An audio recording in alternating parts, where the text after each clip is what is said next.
Welcome to Save Our Sleep.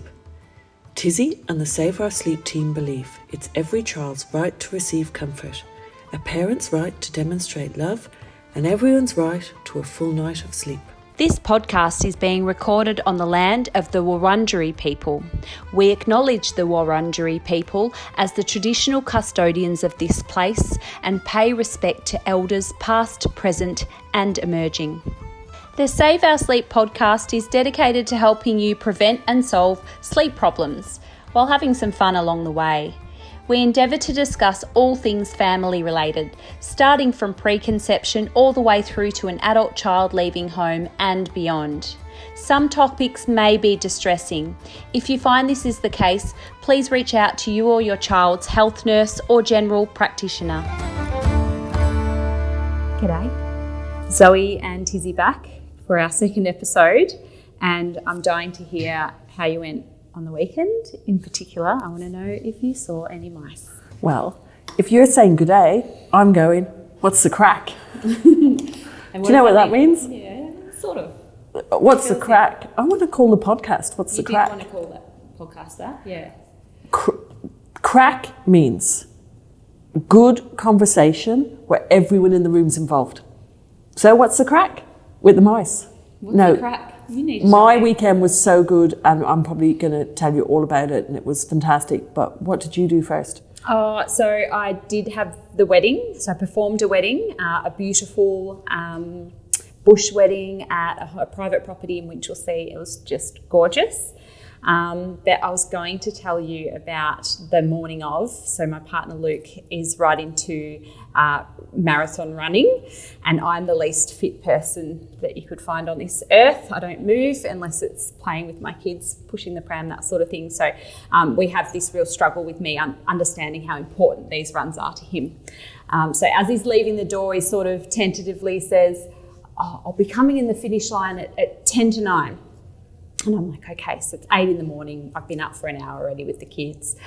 I spend the next hour shouting and crying with the two boys. We had one of those horrible mornings, as you tend to do, and it gets What to age 10 are to they 9. now? The boys are 4, so Sid and Otter are 4, and they are really, really lovely guys, but we're having one of those mornings, and I'm thinking, do I go and support him or not? Because really all we do is stand in the rain and he walks past for 30 seconds, or runs past rather, and it's all done, it's all over. So it's raining, and I think, okay, I'm going to pack morning tea. I'm going to get the two boys dressed. I'm going to get the two boys in the car. I'm going to drive 10 minutes down the road. We're going to get them out in the rain. This car's parked, meters and miles all the way up the road. So we're walking. In fact, we start running. So we're running a little bit late. And we get there and we're waiting for Dad to come past the finish line. And we're waiting. And I eventually call him, and he had just arrived home thinking that we weren't coming. So I put the boys back in the car. They're hungry by now. And just to top it off, I pull out the morning tea that I'd packed, and our drink bottle had leaked in it, so it was all wet. So that was the start to my Saturday morning, this weekend gone. So that's ultimate motherhood for you, I think, right there. It's hard, isn't it? Yeah. Like you think you go, it's you just try hard. to do something right, and it doesn't always work out that way. But anyway, we got the boys out by 9 a.m. in the morning. Maybe that was the silver lining. Anyway, the rest of the weekend was great. Yeah. I was going to ask you, you main squeeze, your partner. Luke, I know you really well, but then I don't know you. I know your babies were born at 25 weeks and 3 days, and I think I know you well. And then you keep saying, and I just presumed you were married. No, I know, very But controversial. you're a marriage celebrant. How can a marriage celebrant not be married? Luke and I are engaged, and I think, look, we met at a later point in life, and starting a family was more important to us. And I do like the idea of our kids being guests at our wedding, so I hope that one day we can make that happen. See, I came from a very religious family, and marriage meant everything, and I thought we had to get married to have children. And then we got married, and then we had so many full starts where we were pregnant, and then we didn't carry the babies long enough to take them home from hospital. And it was like, I kind of wish we just started having kids before we got them, because we kind of waited to get married, and then we got married, and then if I'd known how long it was going to take us to bring a baby home from hospital. If only we'd have known. Because I'd have been young. Yes. I'm an old mum. I'm a geriatric mum. Well, so am I. Yeah. Are you? Yeah. No, you're not. I'm 37. makes me geriatric, stop it. doesn't it? Like I was 41 having Kieran. Yeah. And when I have my next one, I mean, I'm 48 now, and Claire's just had her first baby, my best friend from school, and we're geriatric mums. You stop it, you're not. Okay. So my weekend, absolutely fantastic. Like, I don't know how to explain it, but so the kids, like, I'm real proud of my kids this week. Is it because they sleep well? Is it because they eat well? COVID, houseboat. The girls in the office are asking me, am I the COVID ambassador? Am I the houseboat ambassador? Right. Like, I'm just like getting everyone to hire houseboats. Yeah. I think they've got to be a right age. Like, I think even last year it wouldn't have worked. So on the houseboat, it was like life jackets. Like Nathan's a lifesaver, so that's good. Yeah. And we just took the houseboat down the river a little bit, and we parked it and we hung in it so that Nathan could jump on the jetty and get to his parents if his dad needed him. And we didn't go very far, but it was like life jackets on in the houseboat, up in the morning. Okay, so as soon as we got on the houseboat, life jackets on all the kids and all of us. Right. I wanted a life jacket so that if the kids fell off, I could jump in and I didn't have to go looking for a life jacket before I jumped in. But I wouldn't have jumped in. Okay, I'd like to think if the kids fell off the houseboat, I'd jump in. But I'd have stood there going, Nathan! Sure. Nathan! Or Mrs. Kelly! I'm sure you I don't think I would have jumped. I quite don't think I would have. But anyway, okay, so life jackets on in the houseboat from morning to night, as soon as we got on. The rule was, in the houseboat, all the doors shut, but the fly screens with fly screens, so there was air. Yes. So doors shut with fly screens from 7 o'clock at night till 10 o'clock in the morning. Perfect. Yep. Life jackets and no on. life jackets on. And we didn't ban the screens, but the kids played all these, they've got this new game called Warhammer or something, and they make it and they paint. We were like the perfect family on this houseboat. Like Nathan, me and Mrs. Kelly were playing board games and stuff. And when Nathan's parents came on for their 2 nights, they were playing board games. And then the kids were in the background playing their own board games that they'd made, and no one touched screens apart from me, who also worked because I'm a workaholic.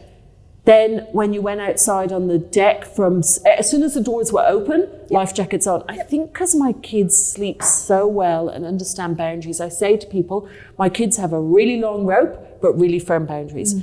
Fantastic, brilliant. Like, and I think because everybody went to bed at a good time, everybody ate well, but the kids were the right age. I don't think you could go with kids who didn't understand boundaries or who were younger than 7 years old. Mice. So, first night, we're there. We bought these mouse traps and we bought these long strips. I actually put it on Instagram and Facebook and said... Pool noodles?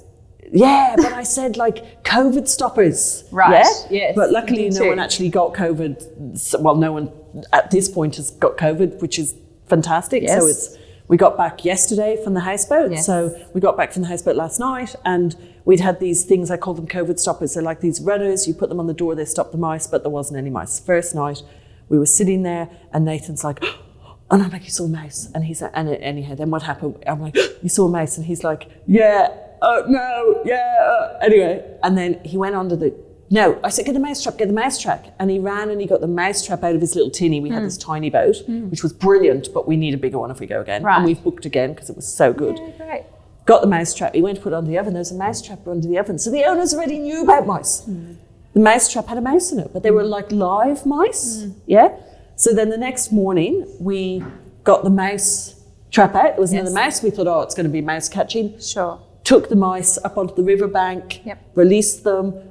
Then we put tin foil on the ropes. Yes. No more mice. Okay. So, but they couldn't climb. Houseboat, fantastic. I feel fantastic. I'm so proud of my kids. Yeah.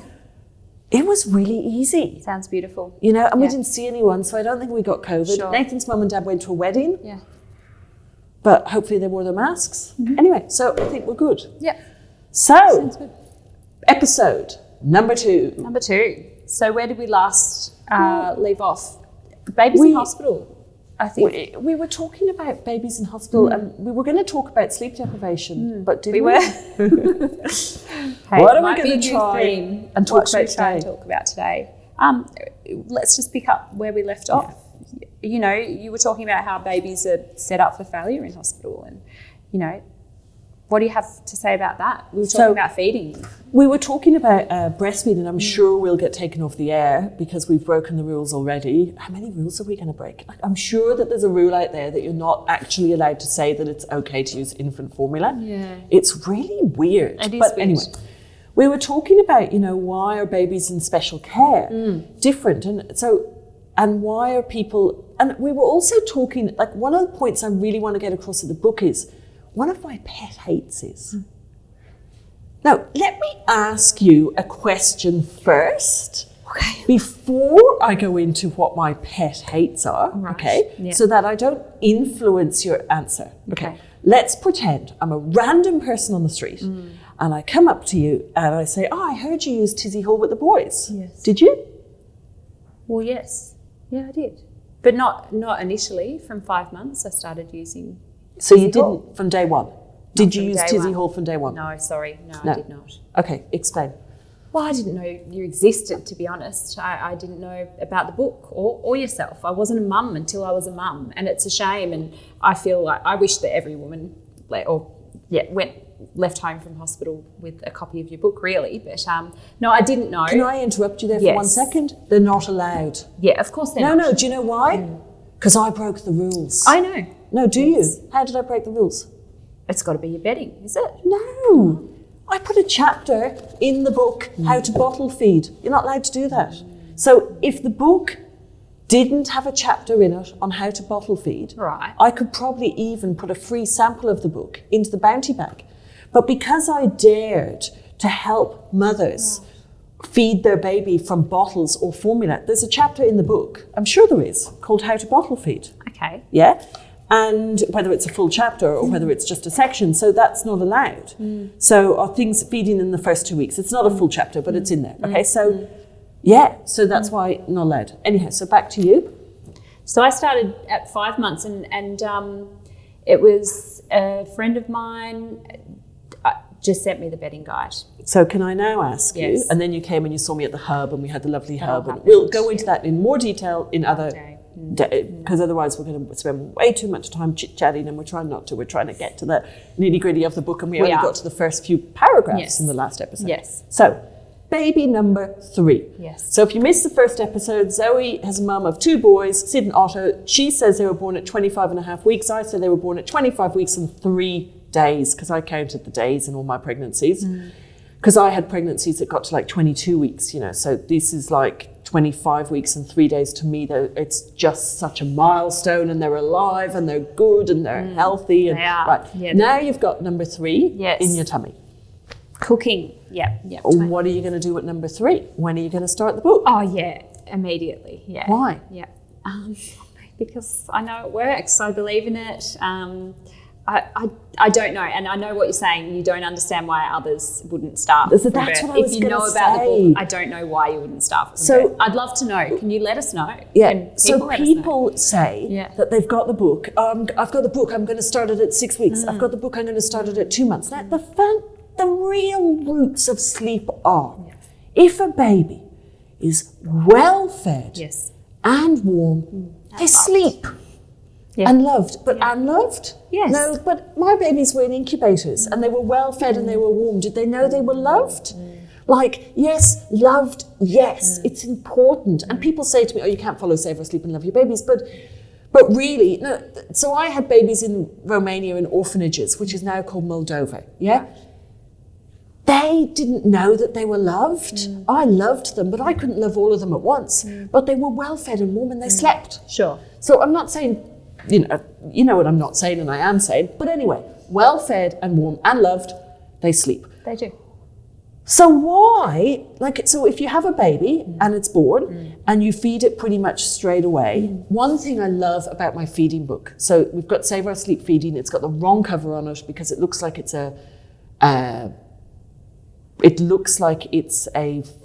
book about solids. Can you see it? It's there. It looks like it's a book about solids, Right, but it's there's 60% of it's breastfeeding. Yeah. It says when your baby's born, put them on your tummy and let them crawl up. Yeah, I love that idea. And when they crawl up, find the boob. Yeah. And I've wanted to do that, Yeah. but I didn't get to do it because I had C-sections and complications. But I love Wouldn't that that be in the beautiful? feeding book. The Yeah. feeding book is like 60%, and then people say, oh, I wish I'd had the feeding book. We need to change the cover, but I'm not allowed to change the cover because the cover belongs to the publisher. Yeah, and they don't want a breast or a bottle on the Yes, cover. yes. Okay.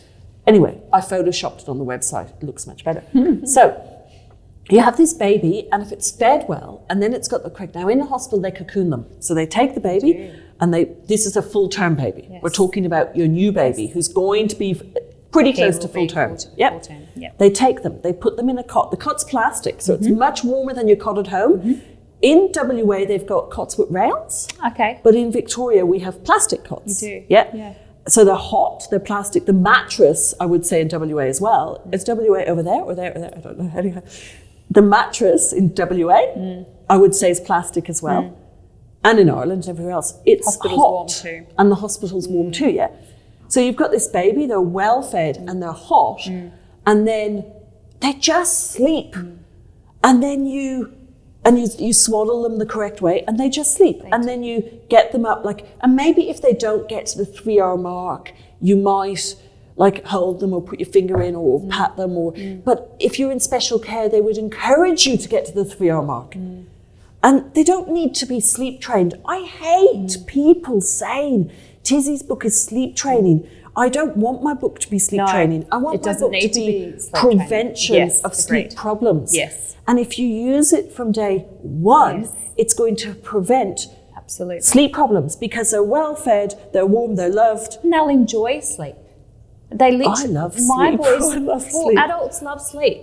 And my boys love sleep, There's been very rare occasions where they've protested about going to bed, even at age 4. So that's from 5 months to age 4. But your boys were happy to go to bed because it's warm and well fed and slept in the incubators in the hospital. Beautiful place to be at the end of the day. Yeah.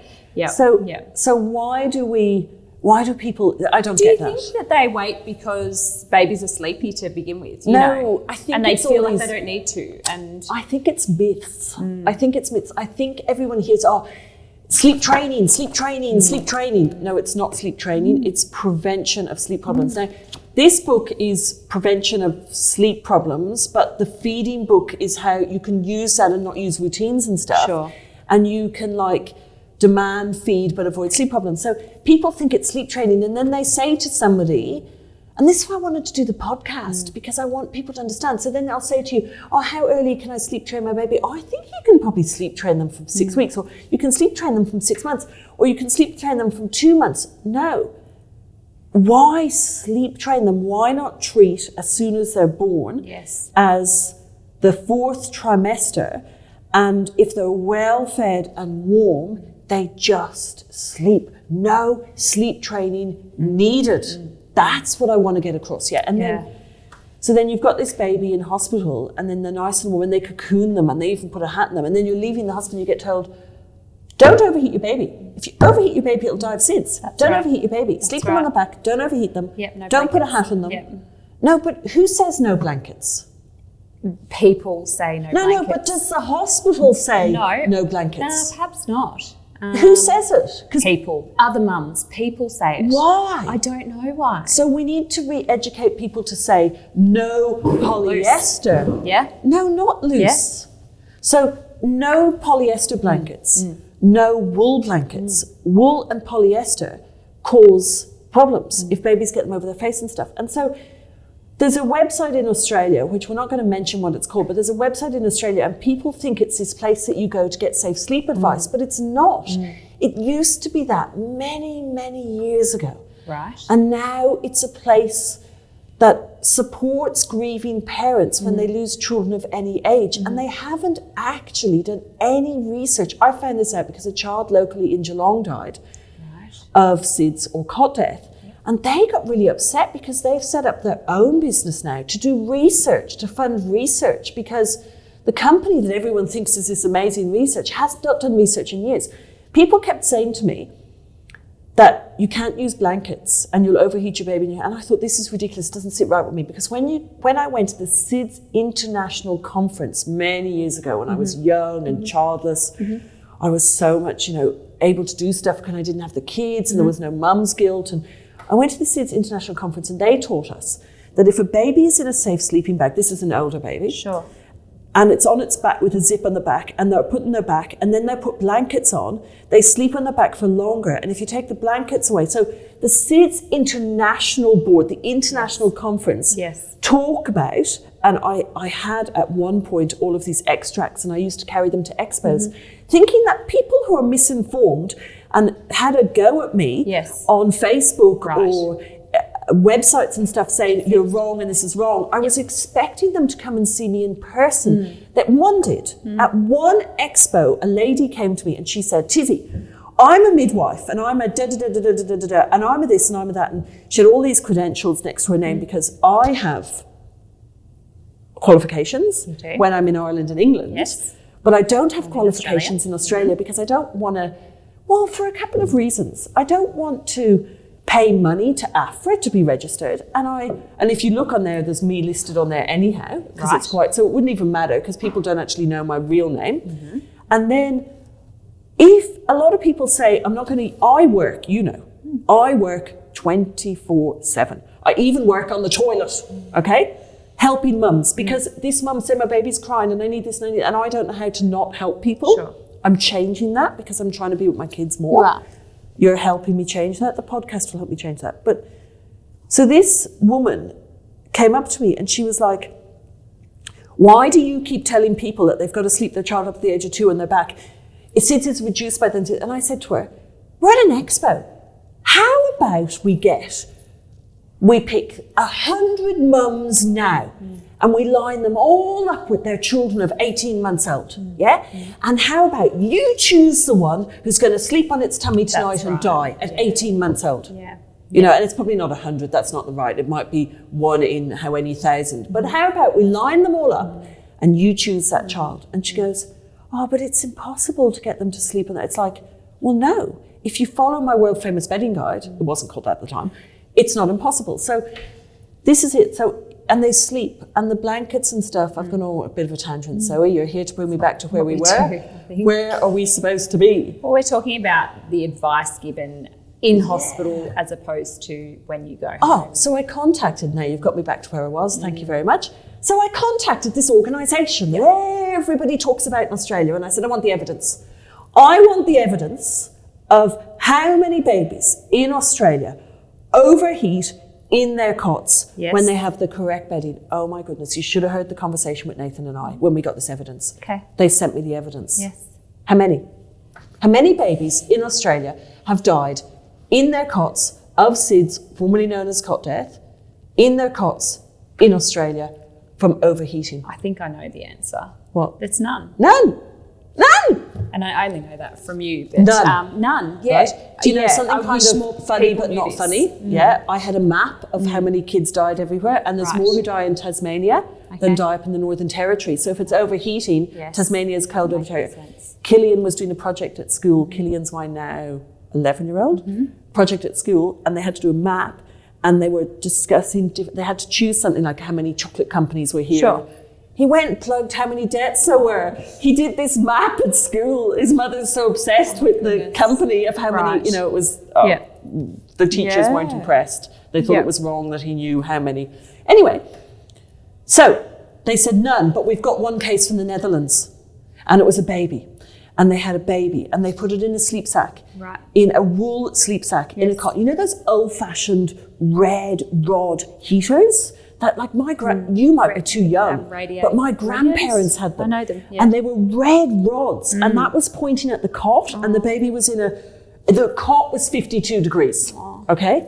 And the baby was sick, and the grandmother had put it in a cot. She'd put it in a sheepskin. She was trying to heat the bug out, and she'd put the heater. This is fact. You can get the paper off the company in Australia, in Melbourne, who everyone goes to, They got the librarian to send it to me. And the sleep sack in a cot.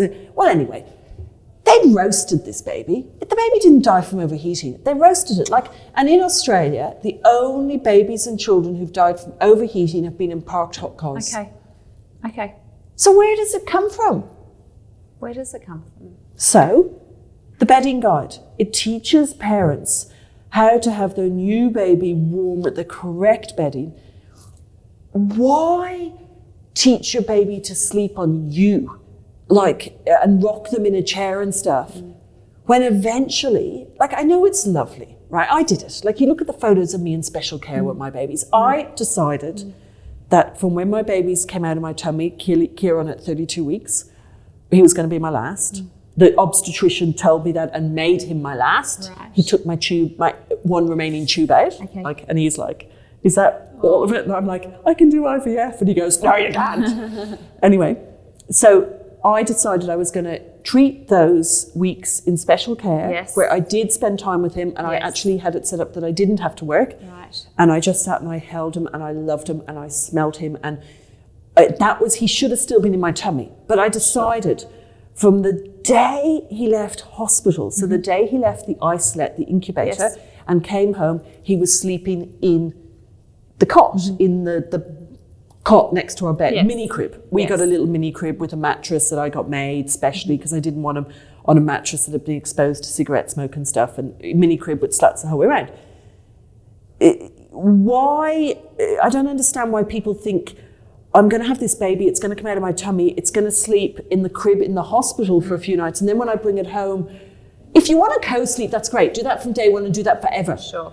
But don't do something If you're that not you- going to want to keep doing it. because it's all well and good saying, I'm going to sleep, I'm going to rock them, I'm going to hold them, but then you're going to want to make a coffee, or you're going to want You to might not put a want to load do of that washing on. 5 times a night. You might not want to do that 5 times a night. Well, you see, it's not 5 times a night, because at first, because when a baby's born, I know, which yes. we'll talk about Yeah. in another episode, Yeah. they don't sleep in sleep cycles. So you Right. might be able to hold them. But by the time they're 1 year old, Yeah. it's 5 times a Every night. time they wake up, they And don't then- know how to get back to sleep. And then what happens if you're pregnant with number 2? Do you continue to rock them? Sure. Or then do you... Well, it's actually quite interesting, because I've been watching, and I don't want to talk about bloggers or Instagrammers or whatever, or name them or whatever, but I've been watching one, and you keep telling me off. I don't even know how I came across this one. This one looked like they were going to have a pregnancy problem. Right. And it was similar to something that I'd had, and I got a bit emotionally involved. Sure. And I've noticed that their older child is like a co-sleeping and has been from day... this is my interpretation of it. Okay. From day one. Right. And now the new baby looks like it's going to sleep in a crib or a cot, but the older one. So is that what you do? Do you treat the older baby one way and continue to rock them and hold them? Yeah. And then do you treat the new baby? Yeah. But you know what? Just use... And you don't have to use the routine, but just maybe the routine to make sure the baby's well fed, but follow it from day one. Sure. Yeah. Yeah. I agree. I think you're mad not to. Yeah. Doesn't make any sense. Can I ask you a question Yes. further about the bedding? Yes. You're here for questions. I want to know how and why so many layers. Talk to me about the TOG and what that means for warmth and how you came about that. The subject TOG kind of upsets me too. I'm very upset today about everything. Maybe because I had such a great holiday and I want to still be on I holiday. wouldn't blame you. Yeah, it sounds But so the TOG is, first of all, TOG didn't exist in Australia. So I didn't understand why TOG didn't exist in Australia. So I grew up in Ireland, then I went and studied in the United Kingdom. Then I got a job, great job, set up Save Our Sleep in the UK, brilliant. Then I came out here backpacking, met Nathan. He was my main squeeze for a bit. Then we got married, and then we had the kids, and I've stayed. And we're supposed to be going home, and we're always supposed to be going home, and it just hasn't happened. And then we were definitely moving home September 2021, and then COVID hit, and flights got cancelled, and and I'm here. I started talking about TOG, and suddenly I started recommending sleeping bags. So I had the book, and in the book I said to use sleeping bags, and then I started recommending a certain sleeping bag, and then people in places like Kalgoorlie couldn't get the sleeping bag. Am I talking too fast, do you reckon? No. So people who couldn't get the sleeping bags emailed, and then I'd go out to a baby shop who's gone, Motherworld in Geelong, and I'd buy sleeping bags, and then I'd sell them to them for the same price as I bought them for, and send them to them, and then I started wholesaling and having them, and then the online store came about, and it just grew. Okay, so there was only one sleeping bag company, Growbag at the time in Australia, that had TOG, so I started recommending Growbag and TOG. Now everyone talks about TOG. Note, at this point of the recording of this podcast, just after the Labour Day long weekend in March 2022. I'm the only person in Australia who currently sells quilts and duvets, which are TOG tested. Watch this space. I guarantee you, they will start appearing everywhere. You're a pioneer. It's like the TOG came because I talked about it, yeah? It was my claim to fame in Australia. I brought TOG here. So, TOG, how they do it is, let's say a sleeping bag. Yes. They get a sleeping bag, they get an iron pole, they put the iron pole inside the sleeping bag. Don't quote me if this is my interpretation of, I'm quoted, I'm on the podcast. Yourself. This is my interpretation of how it's done. They get the iron pole, they put the iron pole into the sleeping bag, they then see how long it takes for that iron pole to get from 42 degrees to the room temperature of 20 degrees. The length of time it takes is how they give the TOG testing. But you always ask me about why my sleeping bags are different. The TOG testing. Yes. Well, can I say? Yes. One of my favourite facts is that the other sleeping bags on the market are tested before they are washed. Yeah. You have tested your 2.5 TOG sleeping bags before a wash, and they are 6 TOG. Am I right? After just one wash, they're down to 2.5 TOG. Yeah. And it doesn't seem to change from there. But that is such a big difference. So these 2.5 TOGs on the market, they must come down to point something. And girls in the support area have actually done it with a thermometer and done photos and stuff and worked out that that's true. Like they've got these other top brands and put a temperature thing in and done their home testing TOG thing. Yeah. And they're like, oh my goodness, like Tizzy's 2.5, the thing comes out after 20 minutes at this temperature, and this other one, which is a 3.5, it comes out freezing cold at this temperature. Now, the thing is, you can't really do that. So officially, you can't do that. So like you can't have a sleeping bag that's 6 TOG and then take it to the COSI or whatever it's called and get them to TOG test it and then say to them, but I want you to TOG test a washed one. They're like, but that's not how we do it.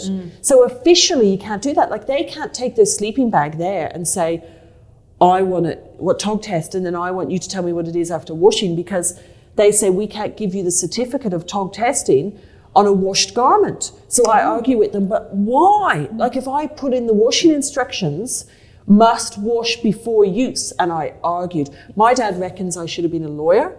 I argued the point with them till eventually they gave me a washed certificate, which was really hard to get, you know? Yeah, right. But then you've got the problem with quilts. Like, you don't want to wash a quilt. So when you buy a quilt, you want to buy a quilt from a duvet, one that's made in Australia.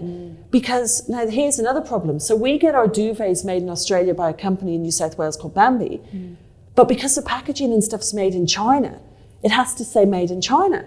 But the actual thing is made and put together sometimes. Like our mattress protectors, all of the fabric and everything's made in Australia, but then when they got the workmanship done here, they fell apart. So then they have to send all the stuff that's made to China for the workmanship. So can we call it half made in Australia? You know. But anyway, with the quilt and stuff, you don't want to wash it before use.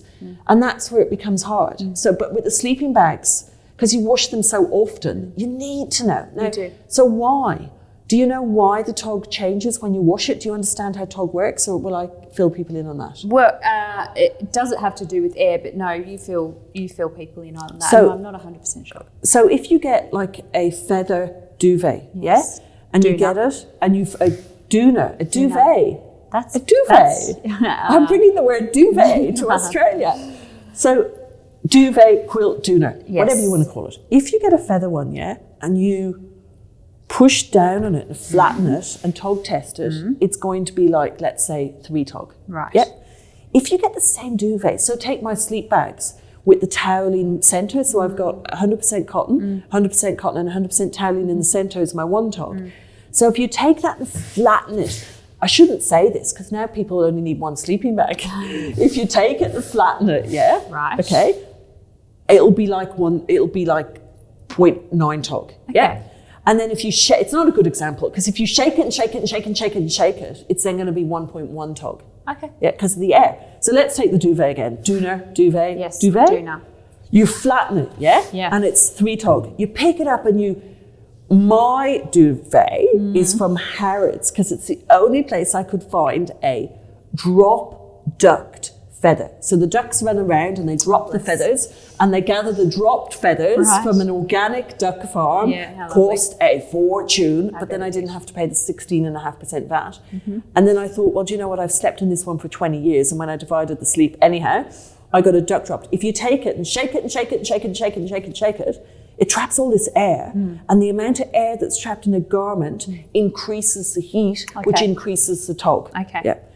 So that is where tog comes from. And the less air, so take the blankets, people always ask me about the blankets. So one blanket, a normal cotton blanket is 0.2 tog. Okay. The Save Our Sleep ones have got bamboo in them, so they're 0.6 tog. Okay. So if you were to sleep an adult under a duvet of 16 tog, that would be the equivalent to like 0.2 tog times 16. It's like 70 blankets or something, or with mine it's like 30 something blankets. Sure. You'd never put a baby under 30 blankets.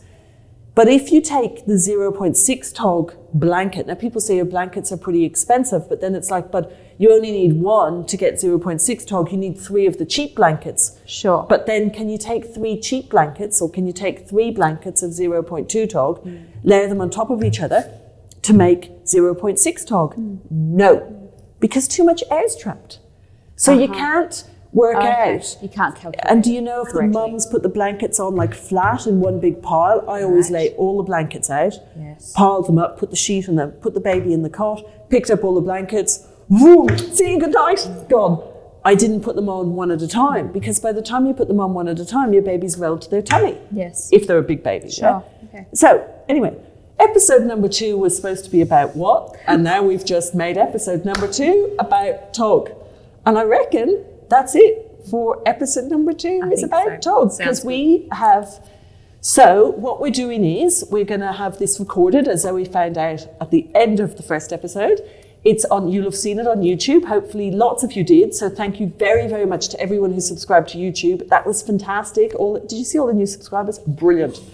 And YouTube, you can watch us. Yeah. Watch us. Podcast, you can listen to us. Now, so, and then on, for example, we were just talking about the bedding guide. There's a video on YouTube of how to put a 5-week-old baby to bed. Yes. I'm really rushed in that video because Ben from Torch, is that how we say it? Is it Torch? Yes. Yeah. He was recording me and I was so scared the baby was going to start crying. I'm like, because I didn't want the baby to cry because we'd just woken the baby up. So that video, how to put a 5-week-old baby, is on there on YouTube. Yeah. So what I would say is if you're listening to the podcast, remember to go to YouTube, subscribe and look at the tutorial videos, right? Mm-hmm. And then it's on all the podcast channels, subscribe to them. But if it isn't on your podcast channel, let us know. Let us know. Yes. Now, we're taking a reader's question every week. So, reader's question. Please make it easy, Zoe. It can't be something I don't know.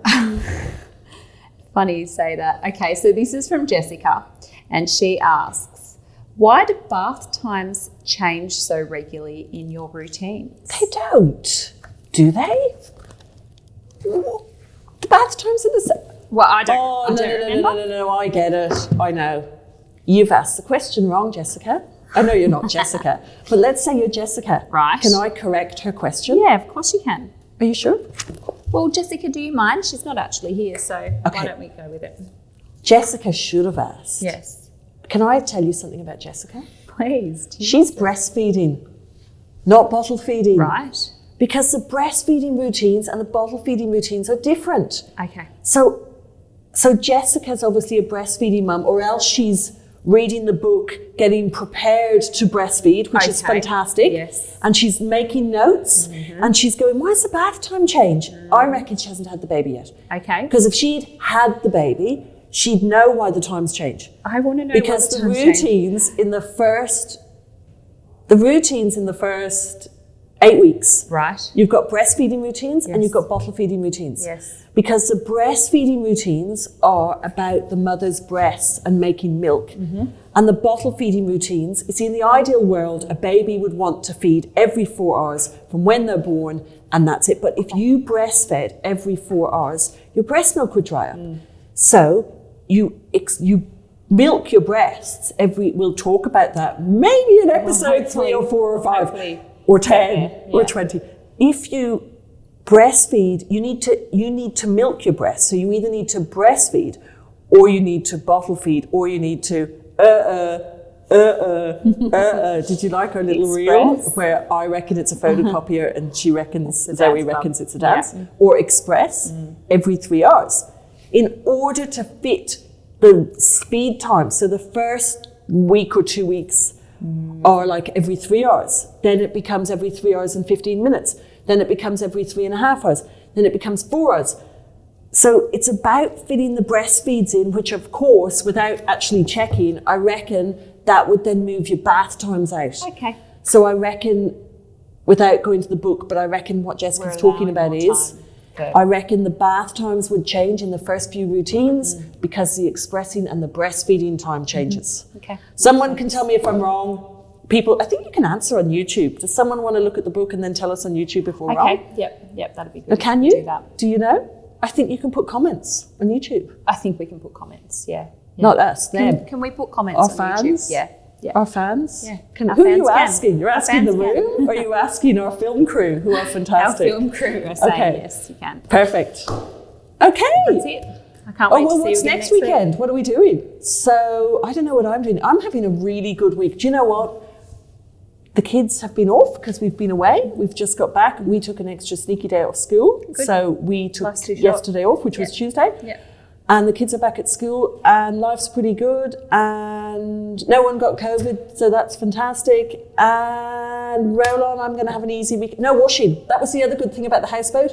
No washing. When you go camping, you come back and there's all this washing. Yes. I was going to Houseboat. say that's not the good bit. No. I mean, it's nice while you're I there, love but when washing. you get back. No, because up in the morning in their pajamas, into their togs. I hope they're not still recording us. Into their togs, and then togs off into their pajamas, into their togs and life jacket, togs off into the pajamas, life jacket. Yeah, Too easy. no washing. So I'm going to have the easiest week on the face of the earth. I'm going to work, no washing, but I'll be washing by the weekend because I love washing. Anyhow, catch you next week, Zoe. Yeah, can't wait. See you. Bye, everyone. Thanks, Susie. Bye. You have been listening to the Save Our Sleep podcast, brought to you by the International Baby Whisperer Pty Limited. You will find more information about the Save Our Sleep philosophy, products, support, and how to watch the podcasts at saveoursleep.com. You may find the Save Our Sleep social media accounts by searching Tizzy Hall on Instagram, Facebook, and Twitter. Please subscribe to my YouTube channel for all my how-to videos and to watch this podcast. If you enjoyed this podcast and you would like more, please rate the podcast and share it with your friends. I would like to thank Zoe Starr for co-hosting, the Torched team for this production, and most of all, you, the listener. Without you, there would be no reason for this podcast. Please enjoy, stay safe, and Zoe and I will look forward to chatting with you again next week.